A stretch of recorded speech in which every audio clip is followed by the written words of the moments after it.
Abra comigo na segunda carta de Paulo aos Coríntios, no capítulo 10.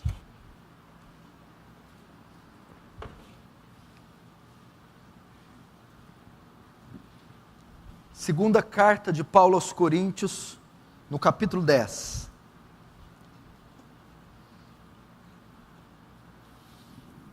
Verso 4 diz assim, verso 3, porque embora andando na carne, não militamos segundo a carne, porque as armas da nossa milícia não são carnais, e sim poderosas em Deus para destruir fortalezas, anulando nós sofismas e toda altivez que se levante contra o conhecimento de Deus, e levando cativo todo o pensamento à obediência de Cristo, estando prontos para punir toda desobediência, uma vez completa a vossa submissão. Deixa aberto aí, não feche, vamos orar.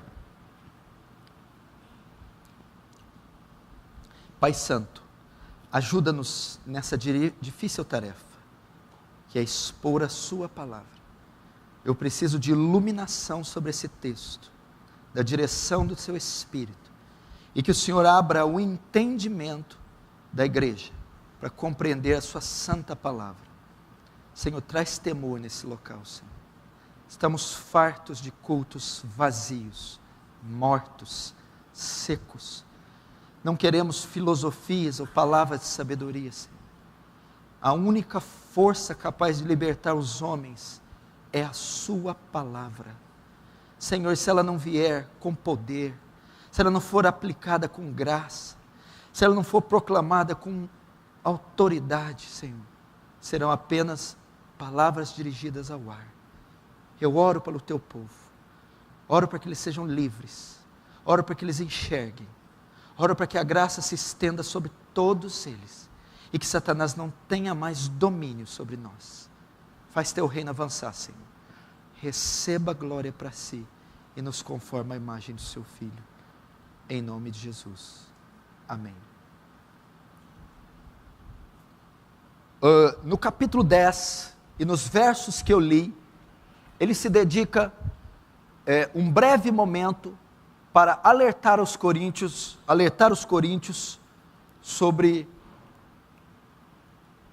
a existência de um inimigo, a oposição que eles têm e terão.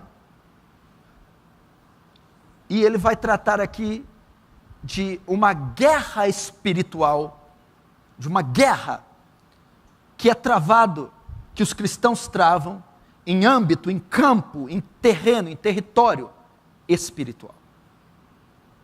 E a verdade que Paulo está dizendo aqui, que é uma verdade que nós temos que conceber, é que Satanás existe.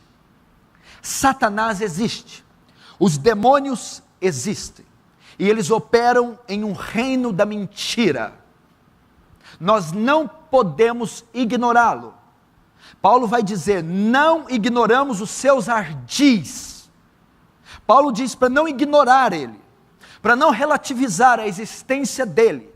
Nós temos um inimigo real.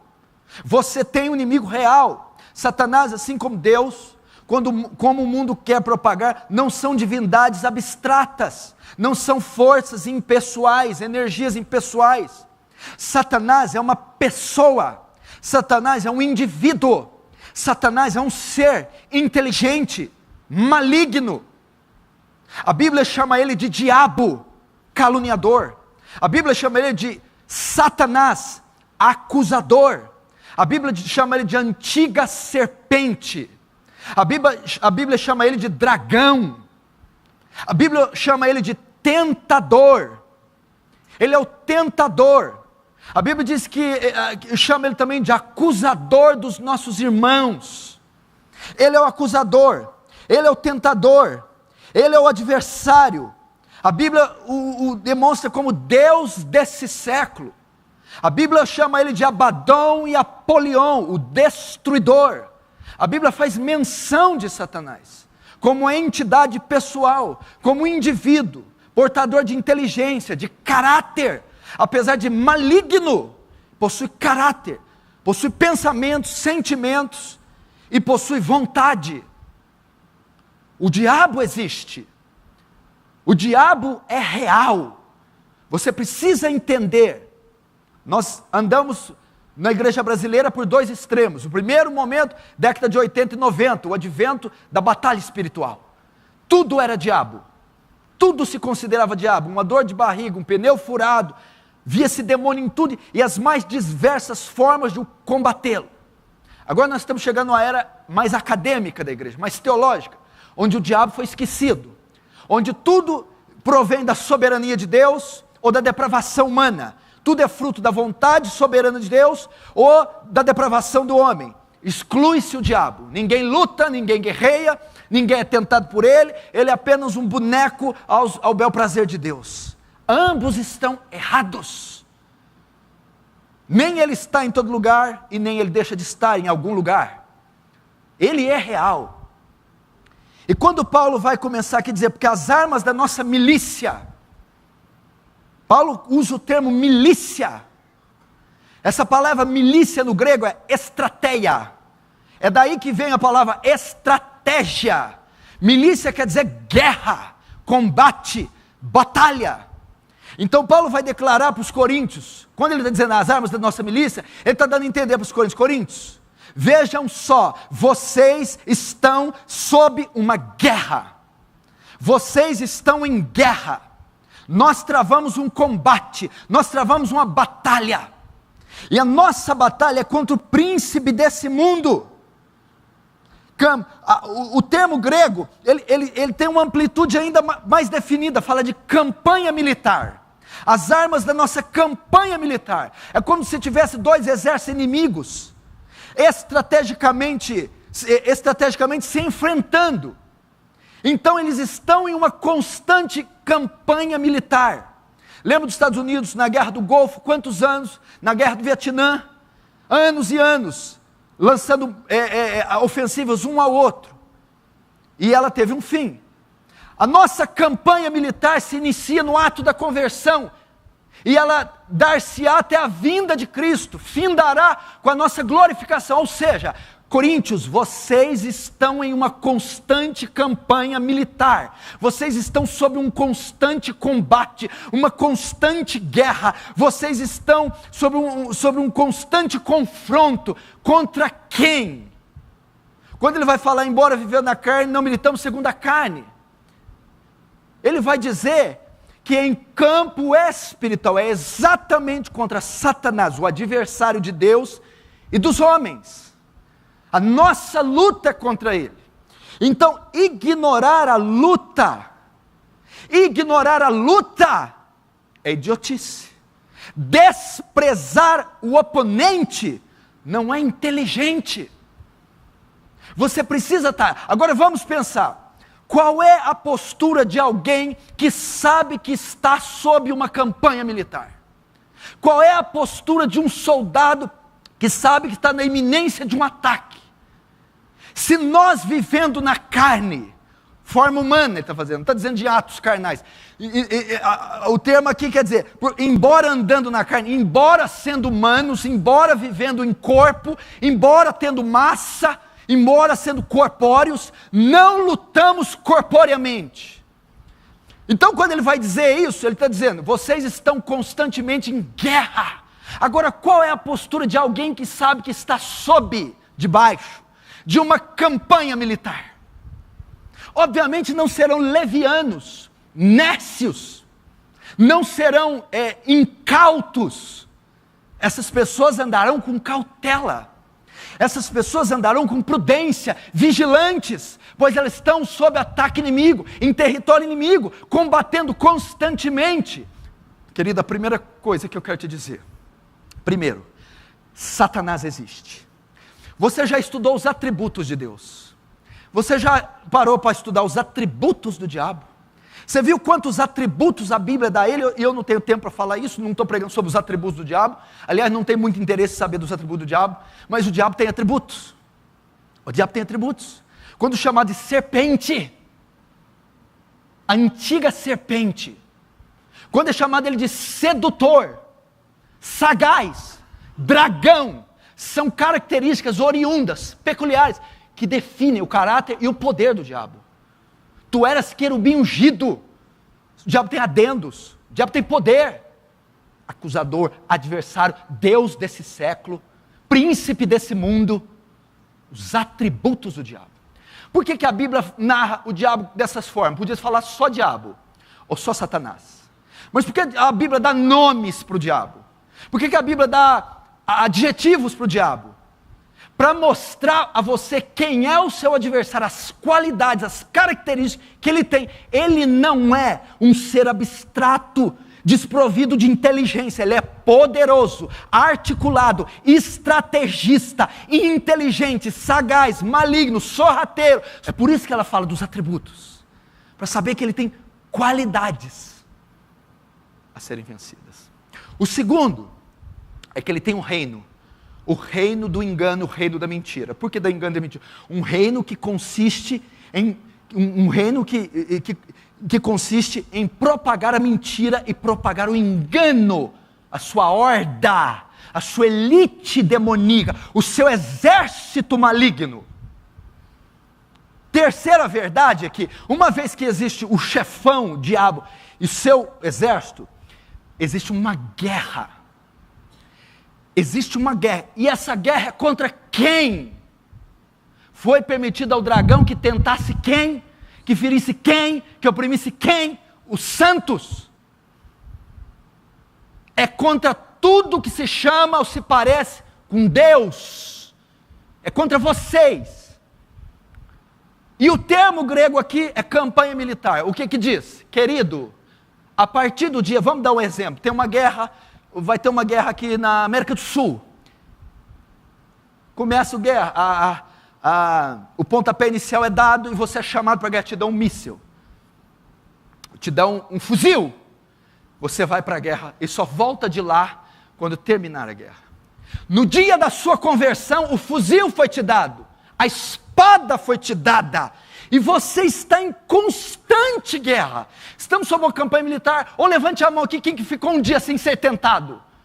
Quem ficou um dia sem receber um dardo, uma seta, uma sedução? Quem teve uma semana de folga, de descanso, desde que veio a Cristo? Nenhuma. E você nunca vai ter. Então estamos sob uma campanha. Logo nós temos a quarta ideia, aponta-se para a quarta. Como é a vida de alguém que tem consciência que está numa campanha? Como era a rotina dos soldados americanos lá no Oriente Médio? Como era a rotina dos soldados que estavam no Vietnã? Como é a rotina das pessoas que estão em guerra? Como que é? Não há tempo para o lazer, não há tempo para borrachice, pavoice, chocarrice. Elas viviam em constante alerta, vigilantes. Elas estavam apercebidas, estavam num combate ferrenho. Logo, para nós sermos vitoriosos, você precisa entender que você está sob uma campanha militar. Você está debaixo do ataque de um inimigo incansável, astuto e inteligente. David Wilkerson usa um termo interessante quando ele diz que o diabo vem atacar. Ele orquestra um plano para te derrubar. O diabo fica o tempo todo orquestrando, engendrando, ele fica criando ciladas, ele fica criando alternativas para derrubar você. Então, você precisa mudar a sua postura.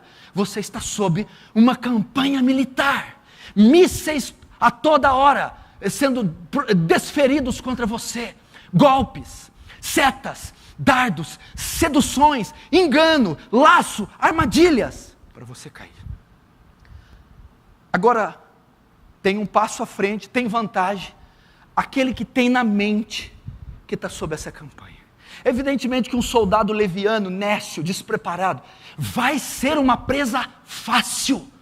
Um soldado que baixar a guarda, um soldado que não tiver em mãos munição, água, que não tiver a proteção adequada, um soldado que não estiver vigilante, ele vai ser abatido, ele vai ser facilmente interceptado, morto.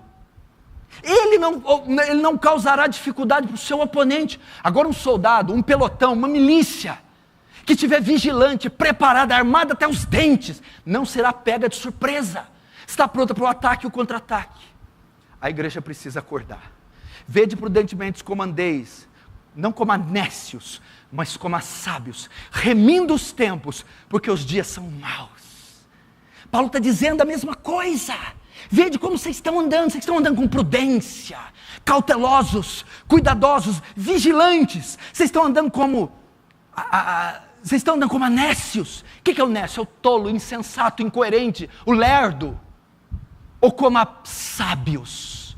E como que o sábio anda? Remindo os tempos, porque os dias são maus. O que é remir o tempo? Aproveitando as oportunidades, fazendo uso das oportunidades, fazendo uso do corpo, fazendo uso do talento, fazendo uso dos dons, vigilando, santificando, orando, aproveitando as oportunidades. Por quê? Porque os dias são maus. Os dias são maus, os dias são pequenos, os dias são finitos, a morte nos espera, Satanás o príncipe desse mundo, acautelai-vos. É por isso que diz, vocês estão andando, a figura de linguagem é assim, vocês estão andando num campo minado, então vigiem, cada passo em falso é fatal, cada passo é um escorregão para um abismo. Vede como prudentemente andei, cuidado com as decisões, com as atitudes, cuidado por onde ando, porque vocês estão em campo minado, sob território inimigo, e toda vigilância é necessária. Gente, a igreja está perdendo a batalha porque ela é lerda, ela é sonolenta, ela é tecnológica, ela gasta tempo demais. Um soldado em milícia, por exemplo, jogando videogame, não tem cabimento, é insano. A igreja muitas vezes perde de vista a realidade da guerra. Eu não estou dizendo que não podemos divertir, ter horas de lazer, eu não estou dizendo isso. Eu estou dizendo quando a vida só consiste nisso, quando não se vigia, quando não se combate, quando não prevê o passo do inimigo, não antecipa o passo do inimigo. Estamos sob campanha militar, sob uma campanha poderosa. E a Bíblia diz que as armas da nossa milícia não são carnais, não são humanas. Nessa batalha, presta atenção, nessa batalha que travamos, as nossas armas não podem ser humanas. As nossas armas não podem ser humanas. Que é isso? Habilidade, inteligência, estratégia humana, filosofia, ponto de vista, argumento, força do braço, tecnologia. Está dizendo, as armas da nossa milícia não podem ser humanas. Não podem ser inteligência, não pode ser pensamentos, não pode ser sabedoria humana, habilidade, não podem ser. Mas por que não podem ser humanas? O texto vai, para destruir fortalezas. A figura de linguagem aqui é de um edifício construído por pedras. Na antiga Grécia, na Roma, essa linguagem era facilmente conhecida pelos leitores. Você está vendo aqui, para nós seria castelo, aqueles castelos ingleses, uma fortaleza inexpugnável, inconquistável. O que Paulo está dizendo assim, as armas da nossa milícia não são humanas, nossas armas não podem ser naturais. Quando ele diz naturais, o que seriam isso? Não pode ser inteligência humana, não pode ser ideologia humana, não pode ser estratégia humana, nem as nossas habilidades. Por quê? Porque elas não são páreas para fortaleza. É como você atirar com flecha numa muralha de granito. É como você com uma espada tentando derrubar um castelo. Paulo está dando essa ideia. As armas de vocês, as suas habilidades, a sua força humana não é párea para o inimigo. Não faz frente contra a fortaleza que vem contra você. Essa é a ideia. É alguém querer derrubar a muralha da China no braço. É alguém querer explodir um prédio com um traque. É alguém querer derrubar um castelo com uma flecha de madeira. Por que não podem ser humanas? Porque elas não são páreas para uma enorme fortaleza. Por isso que todas as vezes que você tenta vencer uma luta espiritual de forma natural, carnal, você não tem sucesso. Não adianta o telefonema, não adianta o e-mail, não adianta o fax, não adianta gritar, não adianta bater, não adianta espancar, não adianta torcer, não adianta comprar, não adianta vender, não adianta ligar, não adianta falsificar, não adianta tirar, não adianta xerocar, não adianta. Porque a nossa luta é contra aquilo que está por detrás. É contra aquele que tem atributos, Satanás. É contra o seu reino. E o seu reino é invisível. O seu reino é espiritual. Nossas armas não são páreas.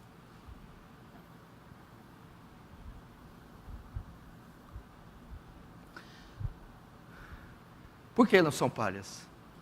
Não são páreas para destruir fortalezas.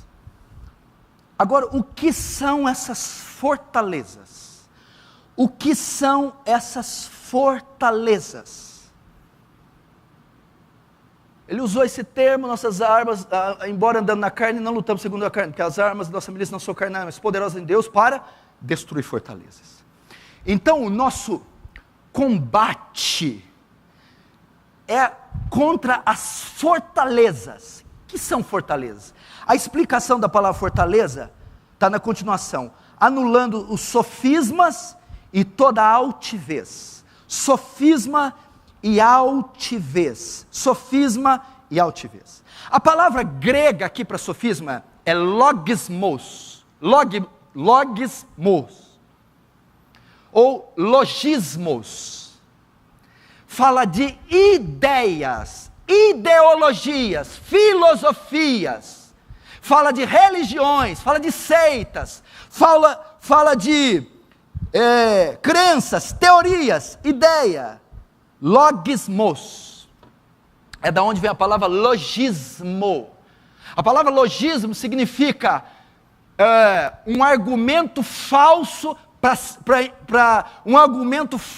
para induzir ao erro. Essas fortalezas são ideologias, crenças, filosofias, religiões. E o Paulo usa o termo fortaleza, porque ele está dizendo assim, com essa revelação, o campo de batalha do diabo é na mente. O campo de batalha é na mente. A nossa guerra é uma guerra na mente. Por quê? As armas da nossa milícia não são carnais, ok? São espirituais. Para destruir fortalezas. Que fortalezas? Aí ele vai dizer, anulando nós o sofisma e todas as altivez que estão na fortaleza. O que é sofismas? Os quais as fortalezas colocam sobre as pessoas. Ideologias, filosofias. Satanás prende as pessoas em uma fortaleza de engano, numa fortaleza de ideologia, numa fortaleza de sofisma, numa fortaleza de filosofia. Satanás, ele promove o engano, ele promove a mentira. A batalha que Paulo está falando aqui não tem nada a ver com expulsar demônio, não tem nada a ver com unção, com mapeamento espiritual, não tem nada a ver com gente babando e rolando com a unha para trás. Ele está falando de uma batalha muito mais intensa, muito mais inteligente no campo da mente. É levar os homens serem aprisionados em mentira. Então aqui nós já temos outra coisa. Que toda filosofia, ideologia, que toda a crença, que todos os ismos, islamismo, mormonismo, todo espiritismo, são fortalezas de ideologias nas quais Satanás aprisiona os homens. Por isso que você vê a dificuldade de você convencer pecadores. O termo que Paulo usa para esse engano é simplesmente um castelo, de um forte, de uma fortaleza. Satanás consegue insuflar tamanho engano, de forma a ser comparado com um castelo. Você imagina para tirar essas pessoas daí. Essa verdadeira guerra esse é o verdadeiro ataque do diabo contra a verdade. Ideologias. Agora veja só, verso 5. E toda altivez que se levanta contra o conhecimento de Deus. Agora ele está dando aqui o alvo da ideologia. O alvo. Onde a ideologia quer acertar. Presta atenção, Paulo sabe o que está escrevendo. As nossas armas não são naturais, são espirituais. Para destruir fortalezas, ok? O que são fortalezas? Ideologias, nas quais o diabo prende. E nós estamos aqui para destruir elas. E toda altivez que se levante contra o conhecimento de Deus. Ideologias que rejeitam a verdade da Escritura, que rejeitam a verdade de Deus. Então toda falsa religião, toda corrente filosófica, toda ideologia que descarta a verdade bíblica, que rejeita a verdade divina, que rejeita a existência de Deus, está dentro da fortaleza. Está dentro do que Paulo está falando. E você vai entender onde eu quero chegar.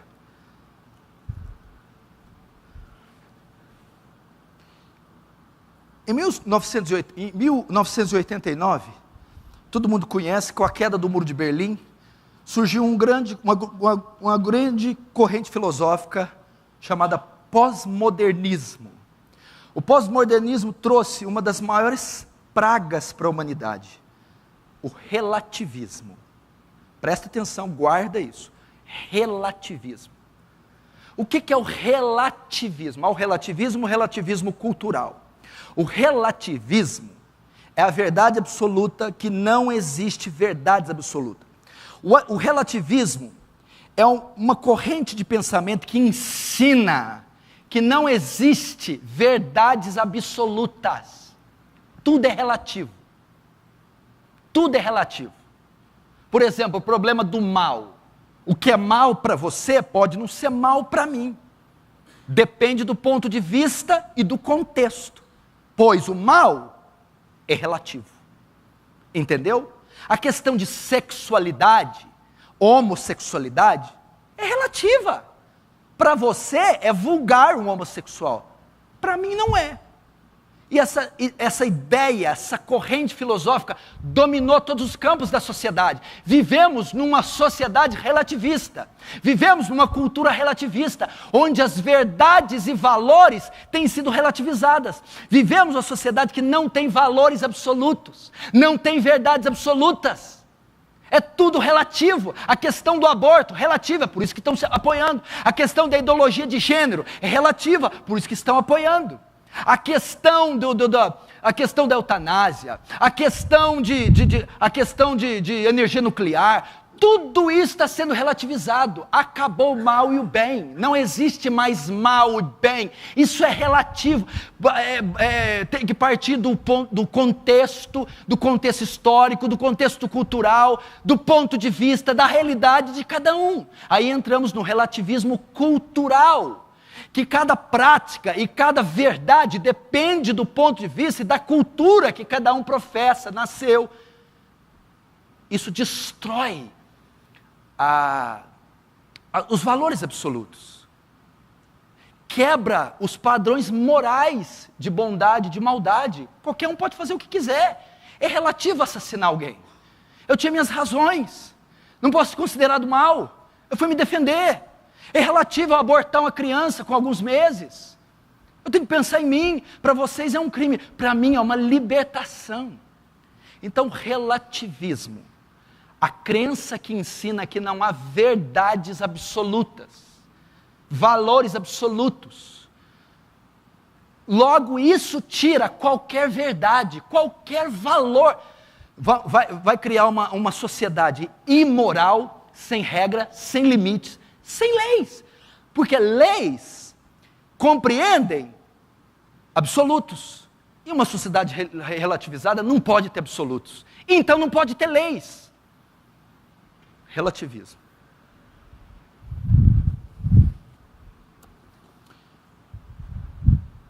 Agora o que eu tenho percebido? Presta atenção. Eu estou dizendo aqui da minha experiência. Eu sou cristão há 18 anos e sou pastor há 10. Tenho visto muita coisa nesses anos e conheço o Evangelho desde 90. Desde 90. Tenho conhecido milhares de crentes por todas as partes do mundo, visitado igrejas e centros em todas as partes do mundo e do Brasil. Presta atenção. Não existe nenhuma praga que está assolando mais a igreja de Cristo do que o relativismo. Não existe nenhuma praga que ameaça a cristandade como o relativismo. O relativismo é o instrumento mais poderoso, mais inteligente e sutil que o diabo usou nas últimas décadas. Porque o relativismo não tem nome, o relativismo não tem forma, o relativismo não tem cor, o relativismo não tem som, o relativismo é abstrato, que se transforma em substância. O relativismo. Como o relativismo entrou? Porque ele entra, presta atenção, ele está em todos os campos da sociedade. A sociedade é uma sociedade relativizada, uma sociedade nos continentes, sem valores e verdades absolutas. Não existe mais. Mas está entrando na igreja. Como? Nós sabemos que nós somos um povo de valores absolutos. Nós somos um povo de verdades absolutas. Nós temos um único Deus, uma verdade absoluta, um Deus absoluto, um evangelho absoluto. Não existe nada relativo na Bíblia. Tudo é absoluto. Jesus disse, eu sou o caminho, artigo definido. Se ele tivesse falado, eu sou um caminho, artigo indefinido, podia ter outros caminhos. Quando ele fala, eu sou o caminho, é uma verdade absoluta. Só Jesus é a verdade. Está aí. E nós estamos com um livro cheio de valores e verdades absolutas. Mas o relativismo está entrando de uma forma tão inteligente, José, que ele está fazendo assim. Ele não está fazendo você deixar de acreditar em nada, que isso seria ateísmo. Isso não é muito lucrativo para o diabo. Fazer crentes ateus, convencê-los que Deus não existe, é muito difícil. Então ele não faz com que nós deixemos de acreditar em algo. Não faz. O relativismo faz com que acreditamos em algo distorcidamente, pela metade. Como que é isso? Eu não deixei de acreditar em pecado. Eu só estou mudando o meu conceito de pecado. Eu não estou deixando de acreditar em oração. Eu só estou mudando o meu conceito de oração. Oração, para você, é assim. Para mim, não. É de outro jeito. Porque esse negócio de oração é relativo. Eu vou relativizar a oração. Eu vou relativizar o culto. Não, nós aqui não deixamos de fazer culto. Mas nós não fazemos culto segundo o que o senhor pensa. Nossa maneira de cultuar é diferente. Por quê? É relativo. Crer a fé. Nós cremos, nós temos fé. Temos profissão de fé, temos confissão de fé. Nós exercemos a nossa fé, mas não exercemos da maneira que o senhor pensa, ou que o outro entende. Exercemos a fé da nossa maneira. Porque esse negócio de fé é relativo. Soteriologia. Agora, o diabo também sabe, ele é inteligente. Agora, onde ele vai convergir a sua força? Relativizando o pecado. Existem pouquíssimas religiões no planeta que não mencionam o pecado. Todas mencionam. As heresias, as seitas. Mas o diabo está relativizando a força, a violência, a pecaminosidade do pecado. Então, como é que ele destrói a igreja? Olha como é que o relativismo destrói. Nós passamos a ter uma multidão de crentes na mesma igreja, pensando todo mundo de forma diferente. Ninguém na igreja com verdades absolutas. Eu tenho a minha interpretação desse texto, eu tenho outra, e eu tenho outra. Eu tenho a maneira de ver a minha doutrina, eu tenho outra, e eu tenho outra.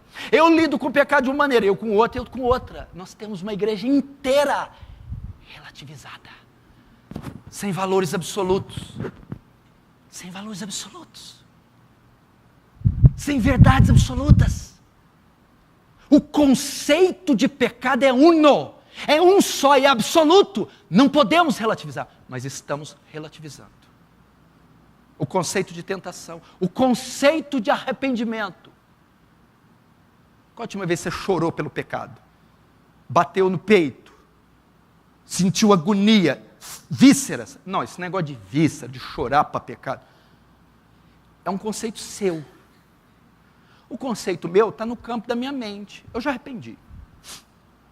Comecei a relativizar isso. Logo começamos a ter uma vida cristã atrofiada, morta, parada, seca. O relativismo está entrando. O relativismo não está tirando ninguém da igreja. O relativismo não está fazendo ninguém deixar de crer na Bíblia. Não está fazendo ninguém deixar de crer em Deus. Ele só está distorcendo a verdade. Agora vamos lá. O que é o relativismo?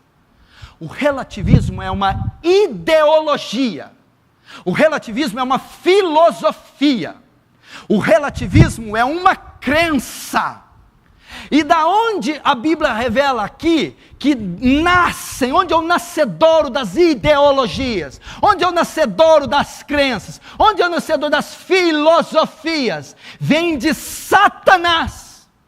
É o diabo, e o diabo está querendo prender a igreja nessa fortaleza, nesse forte, está querendo prender os crentes nesse castelo nesse castelo de relativismo. E aonde que se dá essa batalha?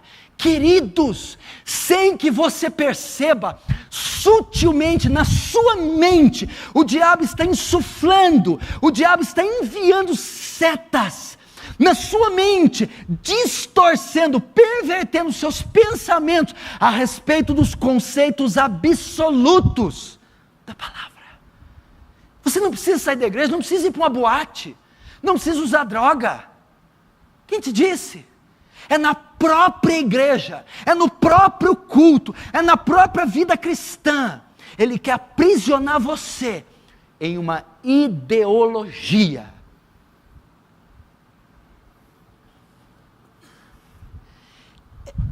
Essa é uma batalha, presta atenção, essa é uma batalha por como as pessoas pensam. Como é que eu sei? Olha só. E levando cativo todo o pensamento à obediência de Cristo. O que tem a ver isso? Ele está falando na forma de destruir eles, as fortalezas. Ele fala que a arma não é espiritual, fala da milícia, E essas armas são para esmagar fortalezas e para levar todo o pensamento. Mas por que pensamento? Porque é no pensamento, é na mente que se instalou a fortaleza. É onde Satanás combate, é na mente. É para levar o pensamento cativo, porque o pensamento está onde? Ele tá em duas prisões, ou na do diabo ou na de Cristo.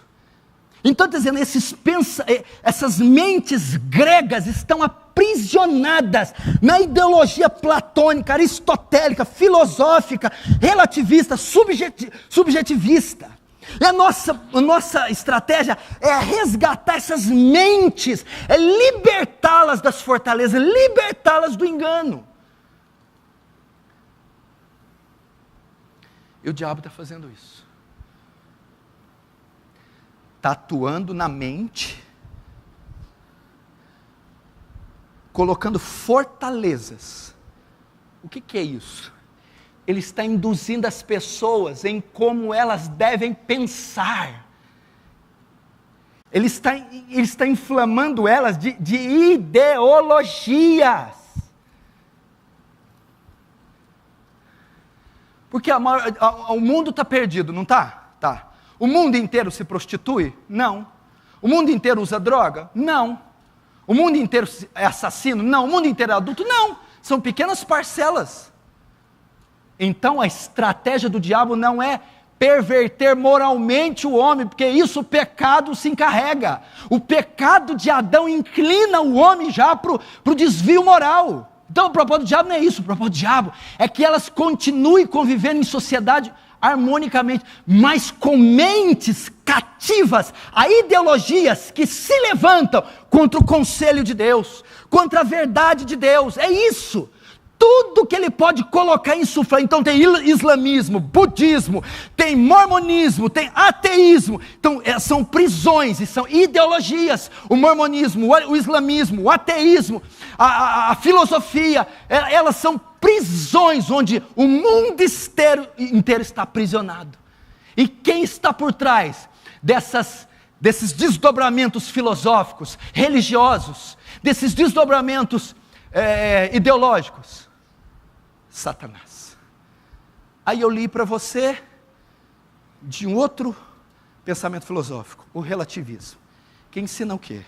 Destruam verdades e valores absolutos, relativizem tudo, e assim vocês não terão a verdade. E esta última é que está atacando a igreja. Não precisa de ninguém sair, beber, matar ou fumar. Vamos distorcer a verdade de Deus, vamos distorcer as doutrinas, vamos distorcer a concepção deles a respeito da fé. Igreja, isso é poderoso demais. Por isso que você vê pessoas obstinadas, por isso que você vê pessoas cegas, por isso que você vê pessoas que têm o mesmo livro que você, creem no mesmo Deus que você, cultuam no mesmo lugar que você e pensam diametralmente opostas. Sofismas, ideologias, logismos, aprisionando pessoas em conceitos relativistas.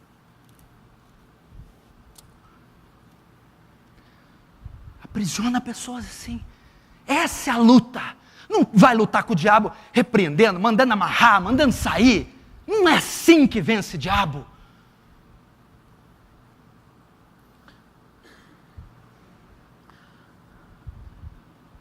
Mateus e Lucas 4, ambos os 4. Mateus 4, Lucas 4. O diabo vai tentar alguém. Quem que ele vai tentar? Jesus. Ele tenta por 3 vezes. Se tu és o Filho de Deus, manda essa pedra transformar em pão e mate sua fome. Se tu és o Filho de Deus, atira-te daqui do pináculo para baixo, porque está escrito: darão ordem aos teus anjos. Se és o Filho de Deus, eis os reinos, tudo foi-me dado, e eu te darei se prostrado me adorar. Aonde foi a batalha? Na mente. Lembra, quem foi tentado não foi o Deus Jesus, foi o homem. Deus é 100% homem, 100% Deus. As duas naturezas coexistem juntas, na mesma pessoa, sem se misturar. Isso é Jesus. Como é que você sabe que a parte divina não foi tentada? Porque Tiago diz que Deus não tenta ninguém e não pode ser tentado do mal. A parte divina não tem nada a ver. Ele tentou a parte humana de Jesus. Mas onde que entra a ideologia ali? Está vendo aqueles pães? Estou. Você não acha que seria uma excelente ideia, visto que você tem poder, transformá-las em pães e matar sua fome? Um sofisma, uma ideologia. Mas nós temos o nuance dela mais claro na segunda tentação. Levou-lhe para o pináculo do templo e diz: atira-se daqui, porque está escrito. Usou o Salmo 91. Está escrito. Tem respaldo, tem prerrogativa, que se você se atirar aqui, Ele dará ordem aos teus anjos. Ele distorceu o Salmo 91, é isso que ele mais faz com o crente. Ele perverte a interpretação bíblica para que você tenha argumento para pecar. Você peca e ainda usa a Bíblia como argumento. Olha aqui, eu tenho base para a minha prática. É isso que o diabo estava lançando em Jesus. Faz isso que não vai ter problema, você tem base bíblica. Isso é uma ideologia, estava na mente, ele estava soprando, ele estava conflitando com Jesus na mente, a respeito de uma ideia, a respeito de um ponto de vista. Ele estava relativizando, estava humanizando, pluralizando, filosofando. Jesus, está entendendo? Olha só.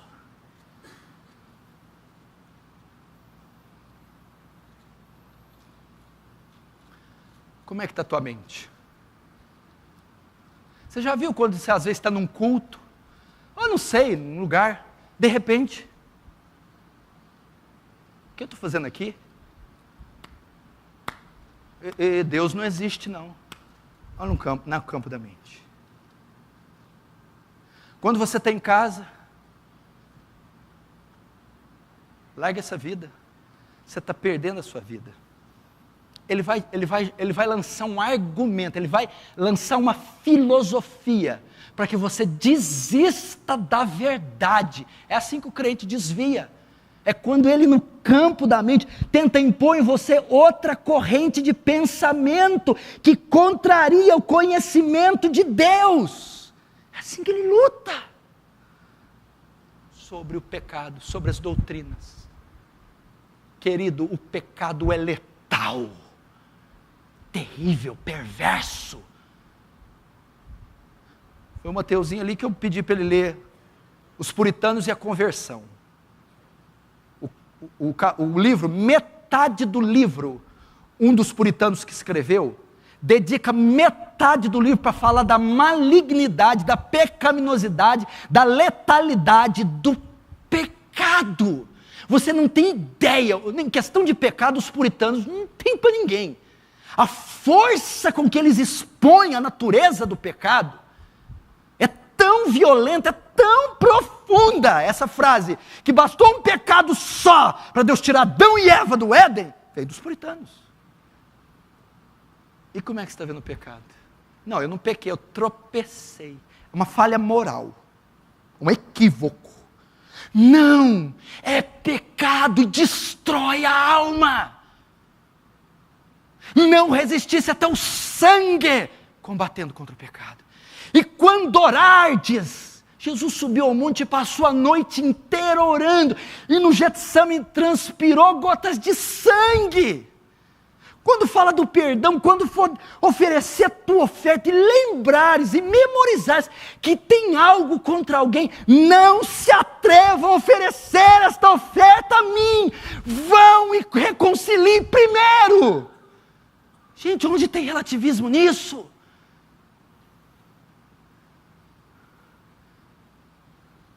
Onde tem? A palavra arrependimento, João Batista chega lá.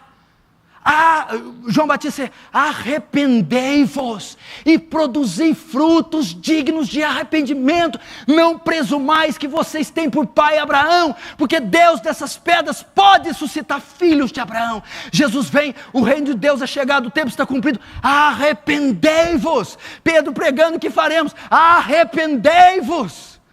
Arrependimento. E Paulo vai ter mais longe e falar, tem um arrependimento que é da carne.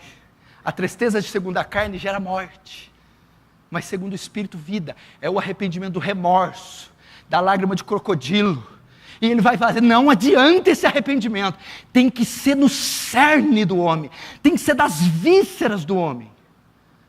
Valores absolutos, valores absolutos. Examine-se a si mesmo para saber se está na fé. Valores absolutos. Quando está falando para o pai, você não conduz sua casa de qualquer jeito, você não trata sua mulher de qualquer jeito, há uma verdade absoluta para a condução do seu lar, e o que passar dela é relativismo, ideologia satânica. Verdades inegociáveis que nos faz ser esse povo singular que somos, esse povo ímpar, distinto, por causa dos absolutos que Deus nos deu.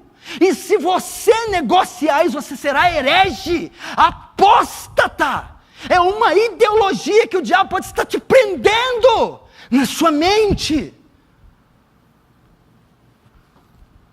Agora vamos terminar. Como vencê-la? Vamos ver. Como vencê-la?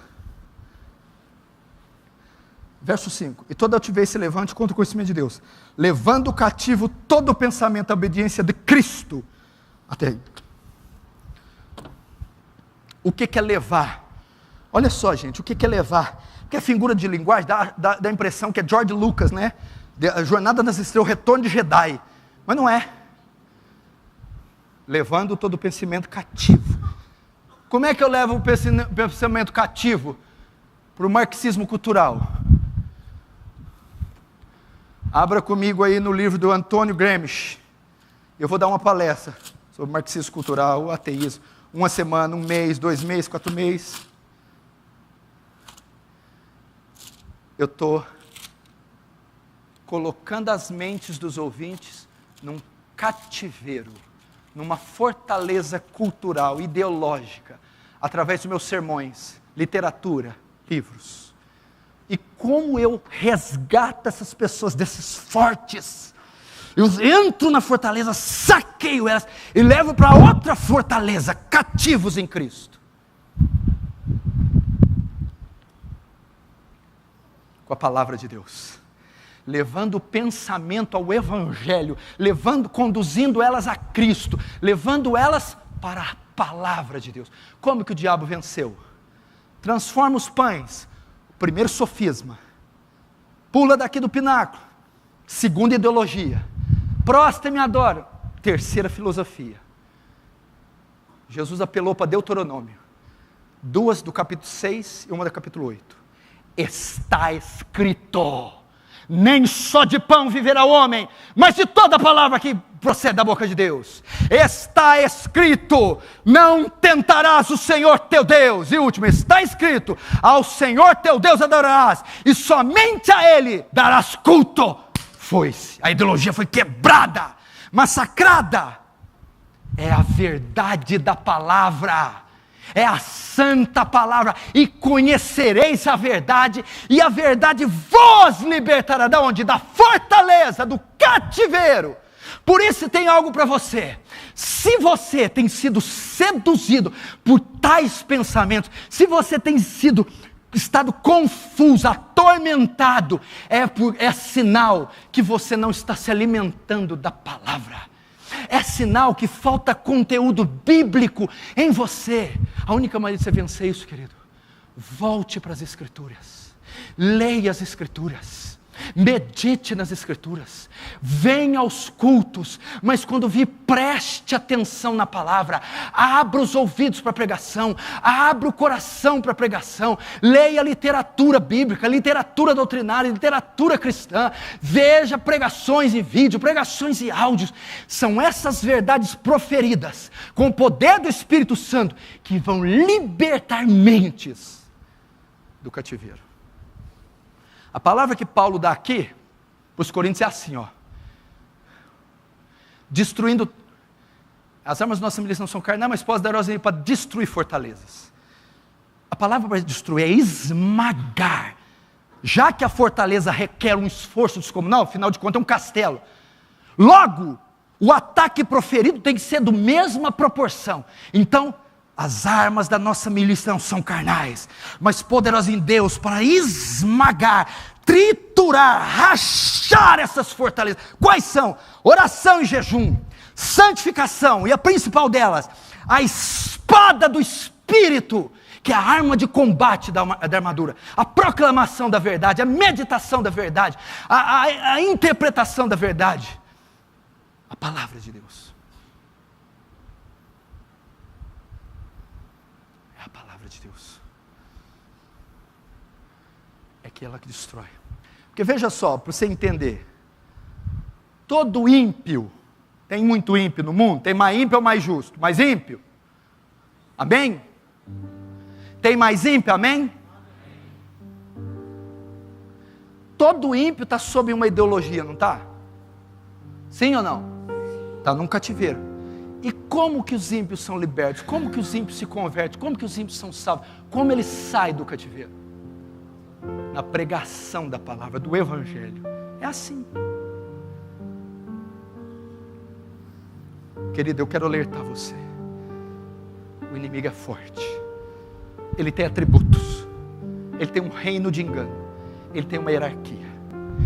Nós estamos numa campanha militar, viu? Você vai sair daqui, a campanha não acabou não, tá? Lá na porta tem campanha militar. Dentro do carro tem campanha. Lá na pizzaria tem campanha. Na sua casa tem campanha. No quarto com a mulher tem campanha. O tempo todo ele vem. Aonde? Aqui, ó, na mente. Eva, ele disse que você não morrerá. Certamente não morrerá. Pode tomar do fruto, porque você vai ser semelhante a ele. Sofisma aqui, ó, fez ela perverter uma ideologia. Pum, caiu. Cuidado, gente. Fica vendo demônio arranhar a porta, demônio aparecer, assombração. Ele não está nem aí com isso. Está aqui, ó. Como eu venço? A palavra. A palavra. Qual a última vez que você leu 10 capítulos da Bíblia seguidos? Qual a última vez que você leu a Bíblia? Meditou, chorou em cima dela, rabiscou, leu de novo, de novo. Qual a última vez que você leu 10 dias seguidos, sem falhar nenhum, 10 seguidos? Está vendo? É por causa disso. Sem se alimentar desse livro. Esse livro aqui, só a simples leitura dele, tem tanto poder. É como uma espada de 2 fios. É o pão que nutre a alma, é o espelho que revela o nosso pecado. É uma espada para o nosso combate, um escudo contra o inimigo. É a água que descedenta. Está aqui, meu irmão, mananciais de águas vivas aqui.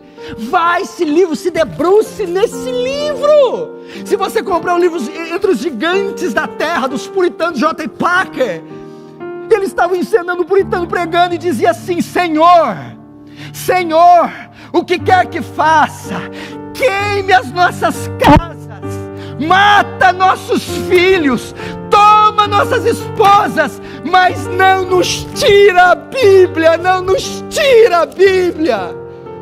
Esse é o amor que os puritanos tinham na Bíblia. Se você tiver, não há sofisma. Eu vi um autor dizendo que ela é uma bigorna. A Bíblia é uma bigorna que despedaça muitos aços. Ela é invencível. Ela é invencível. Ela tem um poder libertador.